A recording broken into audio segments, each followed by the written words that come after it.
In the heart of the Niger forest stood a kingdom of art, gold, and power. Its bronze walls told stories that walls could not. But in 1897, the British came, and the Empire of Benin fell in fire. This is the Untold Nigeria. Centuries before colonialism, Benin was one of Africa's most advanced civilizations. Its streets were paved, its palaces carved with ivory and brass. The Oba of Benin ruled through a system of chiefs, priests, and warriors. European visitors of the 1400s spoke of a city so organized it rivaled Lisbon. Benin traded ivory, pepper, and artworks with Portugal and the Netherlands. For hundreds of years, it stood independent, proud, and rich in culture. But by the late 1800s, the world had changed. The British Empire was expanding, hungry for trade and control. Benin's refusal to open its borders freely angered London merchants. When British officers requested entry for trade, Oba of Nogbaisi asked for time. A sacred season of rituals had begun. The British ignored the warning. In January 1897, a group led by acting consul James Phillips marched towards Benin uninvited. What happened next would ignite a war. The Benin soldiers, believing the visitors to be invaders, attacked the British column. Most of them were killed, only a few escaped. British seized the moment.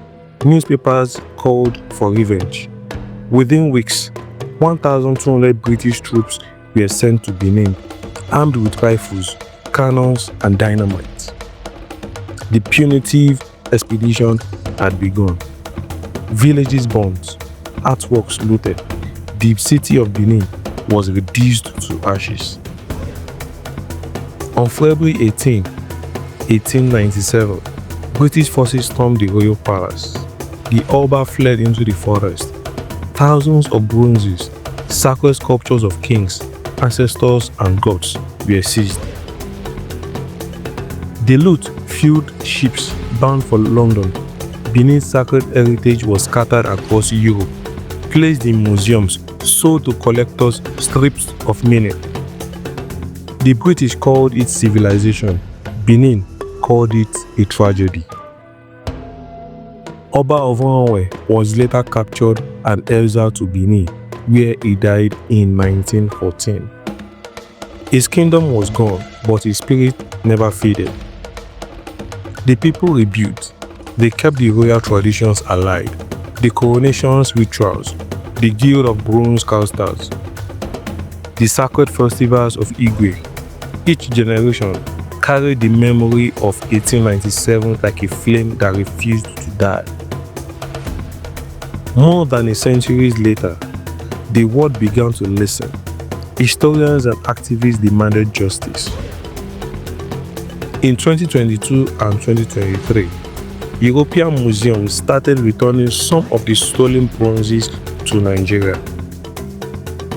It is only the beginning, but it proves that history can be bent toward truth, even if it takes 100 years. The bronzes of Benin were more than art. They were memory, faith, and power. And though fire consumed the palace, it could not burn the soul of Benin. Every story like this reminds us Nigeria is more than history, it is heritage. If you believe these stories deserve to be heard, don't just watch, be a part of it. Subscribe, share, and let's bring the Untold Nigeria to light, one story at a time. This is the Untold Nigeria.